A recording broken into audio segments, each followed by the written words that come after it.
Jake Paul's team have reportedly gone and contacted all the fighters, and the names that they're looking at contacting to fight as a late replacement: Ryan Garcia, Terence Crawford, Francis Ngannou, I mean, come on, we'll get into them, and Nate Diaz. So he's already fought Nate Diaz. So I mentioned it earlier, will Jake Paul's team be contacting the Cobra? And I can answer that for you now. No, they won't, because they know it's not even a round. One round with me, with them little 10-ounce gloves on, it's game over for Jake Paul. His whole clown show will fall apart. I've been hounded by the media all day about, have you spoke to Jake Paul, this, that. Yes, I've spoken to Nikisa. We've talked over it and around it. I know the situation.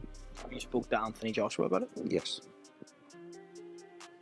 What's up, guys? Happy Saturday. So I wake up to calls from reporters asking me about Jake Paul and Ryan Garcia. Let me just tell you why this fight is not going to happen. Ryan Garcia fights for DAZN, and Jake Paul fights on Netflix. What do you want me to do? Lie and just go, oh, Jake Paul's the best? I mean, listen, he sent me loads of DMs talking shit.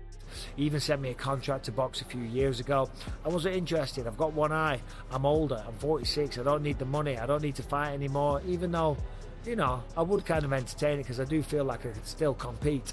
Carl Froch has just unleashed a fiery reaction after learning that Jake Paul might replace Tank Davis with names like Terence Crawford, Francis Ngannou and Anthony Joshua, and fans can't believe what he said next. And I posted a picture of myself on Instagram yesterday, looking in great shape, might I add. I mean, I'm not bragging or anything, but I keep myself in shape. I punch that bag for half an hour. I'm doing all my groundwork, deadlifting, squatting, pull-ups.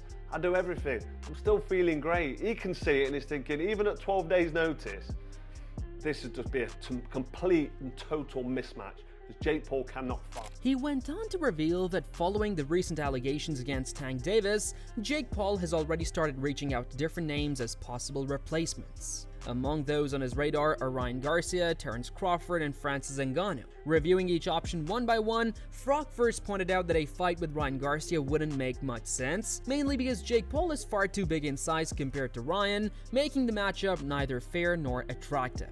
So let's go through them one by one. I mean, Ryan Garcia, he's a similar size to Gervonta Davis. He's bigger though. Davis made him come down, didn't he? Then he beat him up. So that was Ryan Garcia. Quite a bad loss for Garcia, that was, because he was up for the fight, but Gervonta Davis beat Garcia. Garcia also isn't really big enough to be jumping in with Jake Paul, but that's a fight that potentially could happen. Garcia is a massive name. He's a big he's a social media star. He's a big public figure. Loads of followers on Instagram and social. I mean, his Instagram's over 1 million, I'm sure it is. He's just a big name, good looking kid, great fighter, fast stands, and he's quite controversial as well. So that'd be a good fight, but the weight disparity, again, it's too big. So for me, when I say it'd be a good fight, it'd be interesting to see how Ryan Garcia would go in against Jake Paul, but to be honest, Jake Paul's far too big for him.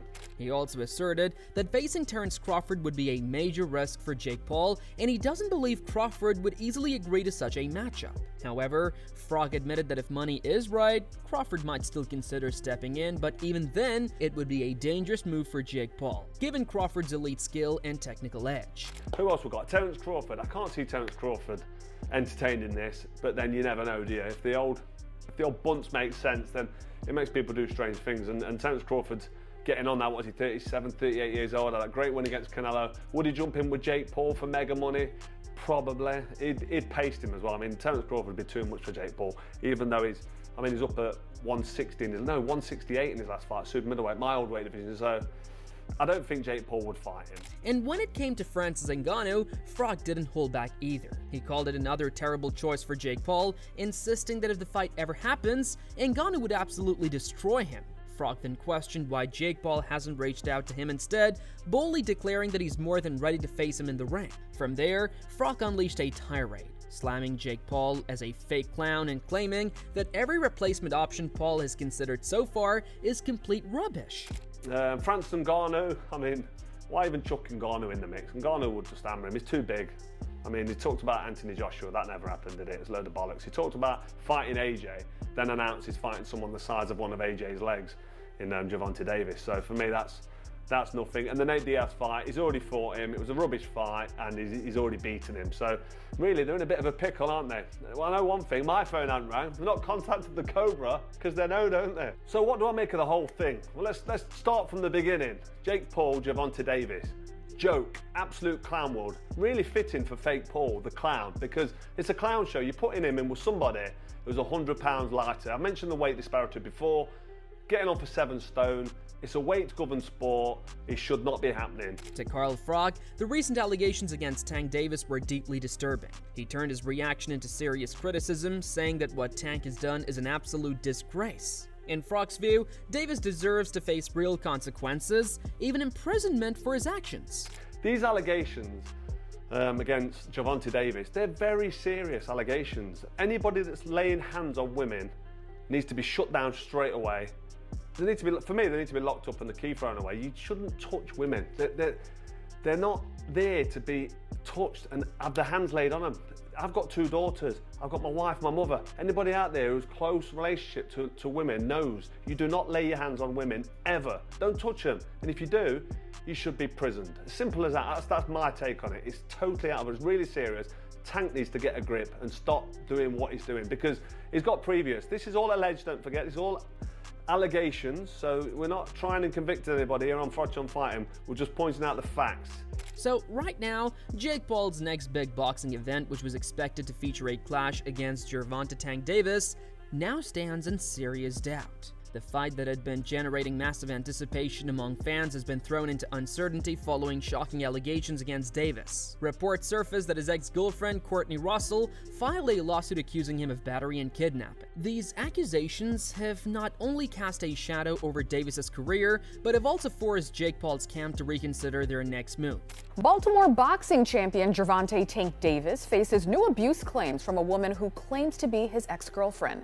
This is according to our media partner, the Baltimore Banner. Courtney Russell says she dated Davis for 5 months and recently filed a civil lawsuit accusing him of aggravated battery, false imprisonment, and other offenses. She claims Davis physically attacked her a number of times during their relationship.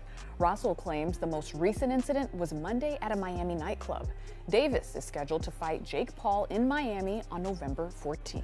Following the lawsuit, Most Valuable Promotions, the promotional company founded by Jake Paul and Nikisa Bedarian, confirmed that they've started a full investigation into the situation. The organization stated that they became aware of the civil case filed in Miami-Dade County on October 30th, 2025, and immediately began gathering all the necessary details. The official announcement reads, Most Valuable Promotions immediately initiated an investigation upon learning of the civil lawsuit filed against Gervonta Davis in Miami-Dade County on October 30th, 2025. At this time, we're gathering information and reviewing the details to ensure any decision we make is thoroughly vetted. We unequivocally condemn any form of violence and are committed to handling this matter with diligence and respect for all involved. We will make a determination on next steps once we have completed our review and consulted with the appropriate parties. Until then, we will not be commenting further. This unexpected development has left Jake Paul and his team in a difficult position, forcing them to look for alternative opponents if the Davis fight fails to move forward. Several big names have already been linked to the YouTube star turned boxer as potential replacements. According to reliable sources, including journalist Mike Coppinger, the list currently includes Terence Crawford, Ryan Garcia, Nate Diaz, and Francis Ngannou. Interestingly, promoter Eddie Hearn has also stepped into the discussion by suggesting the possibility of involving Anthony Joshua. Hearn, who manages AJ under Matchroom Boxing, reportedly reached out to Nikisa Bedarian to explore whether such a fight could ever take shape. Though the idea seems unlikely at first glance, Hearn acknowledged that in boxing, unexpected things happen when business aligns and the right circumstances fall into place. I mean, I am exclusive to DAZN. AJ is exclusive to DAZN. So without, DAZN's consent or blessing or a deal that DAZN are happy with, we wouldn't move forward anyway. I've been hounded by the media all day about have you spoke to Jake Paul, this, that. Yes, I've spoken to Nikisa. We've talked over it and around it. I know the situation. Have you spoke to Anthony Joshua about it? Yes. What was his response? Just let me know where and when.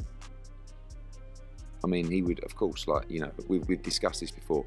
We don't get too excited because we don't know what's for real and what's not for real. Meanwhile, another potential option, Ryan Garcia, was said to have already received a fight offer from Jake Paul's team for a December matchup. At first, the idea created a buzz among fans, as Garcia's speed and popularity could make it a high-selling event.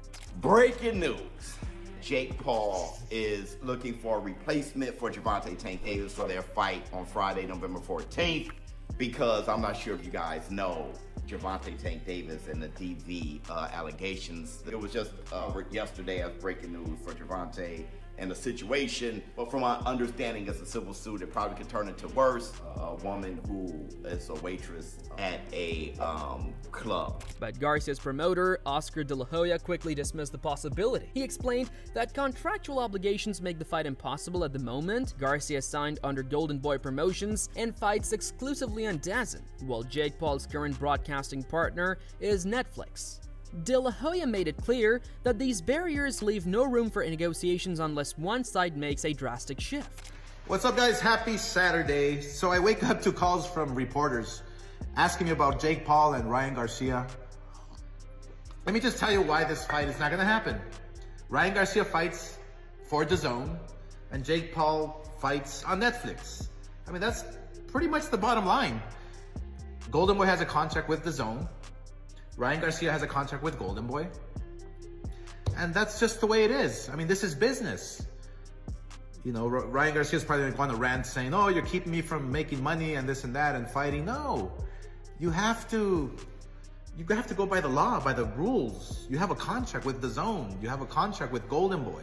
It just doesn't happen that way. De La Hoya further clarified that Golden Boy's agreement with DAZN, along with Garcia's personal deal under the same banner, means they must honor those commitments. For him, it's not about interest or fear, it's simply a matter of contractual reality. With that path likely locked in, Garcia's name is now considered less of an option for Jake Paul's team moving forward. So, anyway, until next time, we'll see you Saturday for Virgil Ortiz. But again, Ryan Garcia's next fight will be announced by me, who he's fighting, and when he's fighting next. See you guys. Among the names being discussed, one of the most attention-grabbing possibilities is Francis Ngannou. The former UFC heavyweight champion recently transitioned into boxing and has been on a mission to take on the sport's biggest names. His recent outings, including his high-profile matchups with Tyson Fury and Anthony Joshua, have shown that he's serious about making an impact in the boxing world.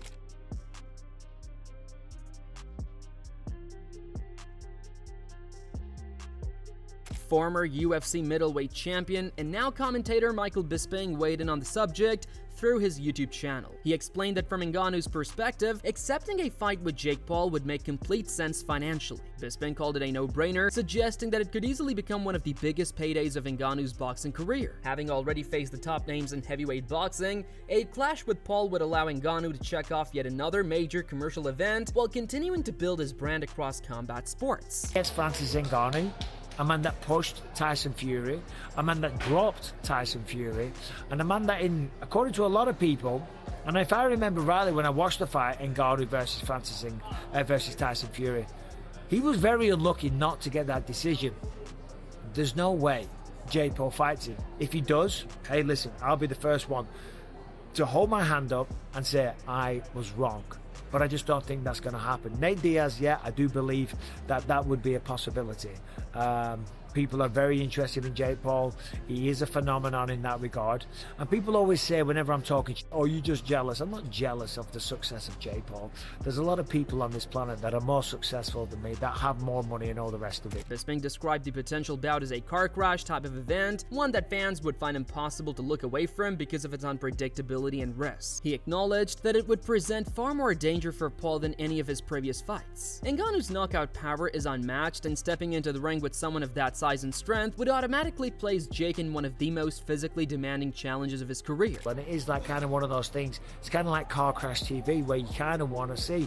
And listen, I will say Jake Paul is definitely improving over the years. You can see the work that he's putting in, so I do respect that. You know, it's like I'm being a hater. I'm not being a hater, I'm just being a realist. I'm just talking facts and saying how I feel. What do you want me to do, lie and just go, oh, Jake Paul's the best? I mean, listen, he sent me loads of DMs talking shit. He even sent me a contract to box a few years ago. I wasn't interested. I've got one eye. I'm older. I'm 46. I don't need the money. I don't need to fight anymore, even though, you know, I would kind of entertain it because I do feel like I could still compete. But I wasn't interested at the time, and I'm not interested now. And none of this is motivated from any kind of jealousy. Despite that, Bisping noted that the fight could still be beneficial for Paul even in defeat, as long as he makes it through without serious injury. From a reputation standpoint, taking such a bold risk could improve Paul's credibility as a fighter, proving that he's willing to take on anyone, even a monster like Ngannou. One thing is clear, Jake Paul's ability to keep the boxing world talking shows no signs of slowing down. Whether it's controversy surrounding his opponents, his partnership with Netflix, or his willingness to chase high-profile names, he continues to stay at the center of attention. But with Tank Davis' situation hanging in the balance, Paul's next move could either make or break the momentum he has built so far. He gets to box Tyson Fury, then he gets to go up against Anthony Joshua. Sure, didn't go his way, but he would have got paid an absolute fortune, and there is a man that tested himself. And then he gets to go up against Jake Paul. I mean, that is three of the biggest boxing paydays that you could have in this generation. You know, so fair play to the guy. I mean, Jesus Christ, I imagine the purse would be absolutely gigantic. And for Jake Paul, it would almost kind of be worth that calculated risk, because it would be a lose-lose. Because even if he did lose, which he would, people would be like, well, but look at the balls on him. You know, look at the balls. But he might get hurt, he might get knocked out. And boxing is not a joke. Sadly. At this point, everything surrounding Jake Paul's next fight remains uncertain. With Tank Davis facing serious allegations and multiple stars being considered as replacements, the boxing world is watching closely to see what move Paul makes next. Whether it's Crawford, Ngannou, or someone entirely unexpected, one thing is certain: the drama isn't ending anytime soon. If you want to stay ahead of every update in this unfolding story, make sure you're subscribed to Ring Rivalry. Hit that like button, turn on the notification bell, and let us know in the comments, who do you think Jake Paul should face next? Until then, see ya.